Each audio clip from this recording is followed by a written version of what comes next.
भाई देखिए, मौजूदा समय में बीजेपी जो है, बीजेपी की सरकार है, वो इस समय शासन प्रशासन का पूरा दुरुपयोग कर रही है। पिछले 6-7 महीने में जो यहाँ पे राजनीतिक, देश के राजनीतिक घटनाक्रमों में चेंज आया है, ये बंगाल में आ रहे, ठीक है, फिर उसके बाद किसान आंदोलन में ये चारों तरफ से घिरे हुए हैं, और बढ़ती हुई महंगाई, भ्रष्टाचार, इन सब मुद्दों पे बीजेपी घिरी हुई है। तो इन पंचायत चुनाव में भी कुछ ऐसा ही हुआ, जो जिला पंचायत सदस्य के चुनाव हुए और प्रधानों के चुनाव हुए, इसमें बीजेपी दूसरे नंबर पे रही उत्तर प्रदेश में। तो अब इनके पास सिर्फ यही एक रास्ता बचता है 2022 के चुनाव से पहले, कि शासन प्रशासन इनके हाथ में है तो इसका दुरुपयोग करें और गुंडई दबंगई के सहारे जिला पंचायत अध्यक्षों को और ब्लॉक अध्यक्षों को अपने पक्ष में लिया जाए, जिससे कि कुछ जनता को दिखाने के लिए कुछ माहौल बनाया जाए कि हाँ भाई बीजेपी के तरफ लहर चल रही है। लेकिन जनता इस चीज़ को समझ रही है, पूरा विपक्ष है वो भी इस चीज़ को समझ रहा है, और विपक्ष के नेताओं ने भी इस बात को बोला है कि बीजेपी नहीं, ये शासन प्रशासन जो है ये जिला पंचायत अध्यक्षों को बनवा रहे हैं। लेकिन अब तो कुछ पार्टियों के जो जिला अध्यक्ष पद के वो अपना पर्चा वापस ले रहे हैं, उसको कैसे? भाई देखिए, उनके ऊपर दबाव बनाया जा रहा है, किसी के ऊपर जो है उसको जान से मारने की धमकी का दबाव बनाया जा रहा है। कई जगह खबरें आई हैं कि जो जिला पंचायत सदस्य हैं या जो अध्यक्ष के लिए उम्मीदवार हैं, उनके घर जाके बीजेपी के गुंडे, आरएसएस के गुंडे जाके उनको जान से मारने की धमकी दे रहे हैं। तो आदमी सबसे पहले अपनी जान को देखेगा, या फिर चूंकि अब इनकी सुनवाई भी कहीं नहीं होनी, आप जाके बीजेपी के किसी नेता के खिलाफ पुलिस में, थाने में रिपोर्ट दर्ज कराओगे तो आपकी रिपोर्ट दर्ज नहीं होगी। तो आदमी यही सोचता है कि भाई पहले अपनी जान बचा लो, चुनाव अगली बार लड़ लेंगे। इसका मतलब मायावती फिर ठीक कह रही कि जिला अध्यक्ष चुनाव पर ध्यान मत दो, जो विधानसभा चुनाव उनकी तैयारी करो। भाई बहन जी अपने हिसाब से बिल्कुल ठीक कह रही है कि विधानसभा का जो चुनाव है, इसमें आपको खुला वोट देने का पूरा अधिकार है, तो उस वोट की चोट से बीजेपी को हराओ। और यही इस समय आम आदमी भी यही बात कह रहा है और किसान भी यही बात कह रहा है कि बीजेपी को बैकफुट पे लाने का सिर्फ और सिर्फ एक ही तरीका है, आप इनको सत्ता से बाहर का रास्ता दिखाओ, क्योंकि इस समय इनके अंदर सत्ता का गुरूर हावी हो चुका है, और ये सत्ता के मद में इतने चूर हो गए हैं कि इन्हें ना तो जनता का दर्द दिखाई दे रहा है और ना इस समय की जो ज्वलंत समस्याएं हैं वो समस्याएं दिखाई दे रही हैं। ये इस समय सत्ता में पूरी तरीके से मगरूर हो रखे हैं, और इनको ये लग रहा है कि इस समय जनता को जितना निचोड़ सकते हो, जितना जनता को चूस सकते हो। आप देख लो ना, जो हमारे पड़ोसी देश हैं, वहाँ पड़ोसी देशों ने कोरोना की महामारी के बाद जो जनता के ऊपर महंगाई का बोझ ना बढ़े तो उसके लिए डीजल पेट्रोल के दाम कम किए, लेकिन हमारे देश में इसके उलट हो रहा है। हमारे यहाँ डीजल पेट्रोल के दाम दोगुने कर दिए गए, और उस डीजल पेट्रोल के दाम बढ़ने से क्या हुआ है कि महंगाई का बोझ जो है वो आम आदमी, किसान और मजदूर पे पड़ा है। क्या ये सारे मुद्दे जो यूपी में 7 महीने बाद चुनाव होने वाले हैं, विधानसभा चुनाव, क्या उनमें दिखाई देंगे? बिल्कुल दिखाई देंगे। अब यही मुद्दों पे इस बार चुनाव होना है, जो मुझे लग रहा है। और जो एक आम जनमानस की जो लहर है, आप लोग तो पत्रकार लोग हैं, आप लोग जनता से बात करते होंगे, तो आपको भी इसी तरह के रिव्यू मिल रहे होंगे कि इस बार जो चुनाव है, इस चुनाव का जो मुख्य मुद्दा रहेगा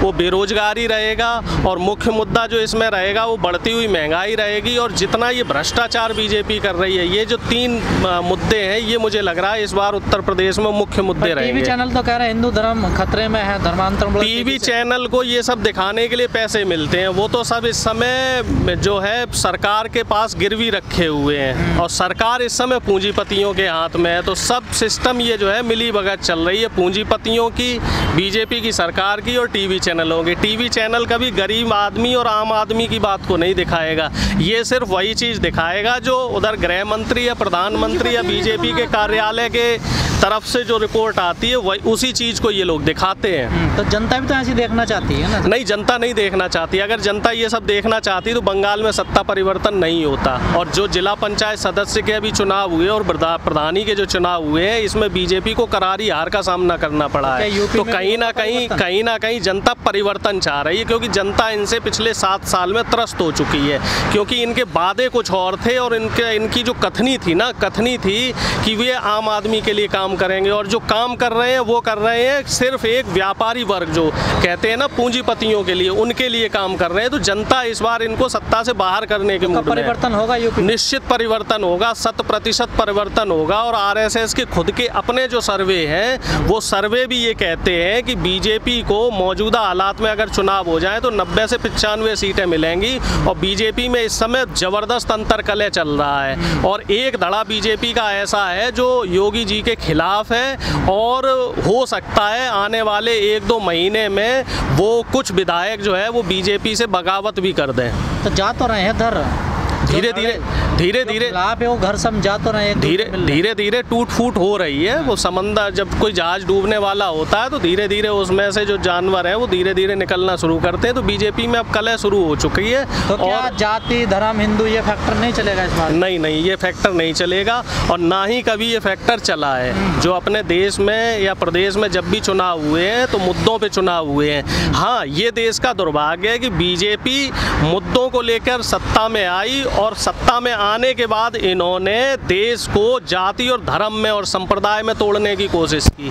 चाहे वो हिंदू मुस्लिम के नाम पे तोड़ा हो, चाहे इन्होंने दलित या ओबीसी के नाम पे तोड़ा हो, चाहे इन्होंने जो है मुसलमानों में जो नहीं ट्रिपल तलाक वाला मुद्दा, उस मुद्दे पे तोड़ा हो। लेकिन इन्होंने कभी जो विकास की बात कही थी, जो भ्रष्टाचार की बात कही थी, जो महिला सुरक्षा की बात कही थी, उस बात पे ये कभी भी खरे नहीं उतरे हैं। पिछले 4.5 साल के आंकड़े, आप अगर उत्तर प्रदेश के आंकड़े देखें तो उत्तर प्रदेश में क्राइम 2 गुने से ज़्यादा बढ़ा है, महंगाई भी 2 गुनी बढ़ी है, और बेरोजगारी की तो हालत बहुत ज़्यादा खराब है। बीजेपी का कोई अच्छा काम नहीं लगा आपको? बीजेपी का सिर्फ और सिर्फ एक अच्छा काम लगा है कि इनका पेपर पे जो प्रिंट मीडिया है या मेन स्ट्रीम मीडिया है, इन पे आपको विकास देखने को मिलेगा। और जो पुरानी सरकारों ने जितनी योजनाएं लागू करी थी उनके फीते पे फीते ये काटने में माहिर है। ये पुराना जो सरकार ने जो काम किया है ना, उसका क्रेडिट लेने में ये माहिर है, और हिंसा फैलाने में माहिर है, मोब लिंचिंग करने में ये लोग माहिर है। नहीं रहे योगी जी के 4 साल। योगी जी के 4 साल तो आप लोग बेहतर बताएंगे, आम जनता बेहतर बताएगी। इस बार कोरोना में आप देखिए ऑक्सीजन की कमी से कितने लोग मरे हैं। हजारों लाखों लोगों की जो मौत हुई है वो सिर्फ और सिर्फ ऑक्सीजन और अच्छी जो स्वास्थ्य व्यवस्था है उसकी कमी की वजह से हुई है। और ये देश का दुर्भाग्य है कि ये सारे आंकड़े दबाए गए हैं, छुपाए गए हैं। जनसंख्या नियंत्रण कानून ला रही है योगी सरकार। ये जनसंख्या नियंत्रण कानून जो है ये कोई अभी का कानून नहीं है, ये 45 साल पहले कांग्रेस भी लाई थी, और तब यही बीजेपी के लोग थे जिन्होंने इसका खुल के विरोध किया है। ये हमेशा जब विपक्ष में होते हैं तो सत्ता जो काम करना चाह रही है उसका ये विरोध करते हैं। और अगर जनसंख्या नियंत्रण कानून ये लाना चाह रही है तो लाएं, इसका खुले दिल से स्वागत है। हम लोग तो 1975 से जनसंख्या नियंत्रण के पक्ष में थे। हम तो चाहते हैं कि भाई 2 बच्चे हों तो जिससे हम उनको अच्छी तालीम दे सकें, उनको देश का अच्छा नागरिक बना सकें। लेकिन बीजेपी वाले ही इसका विरोध करते थे, तो हमें तो कोई दिक्कत नहीं है, ना सब विपक्ष में किसी नेता को कोई समस्या है।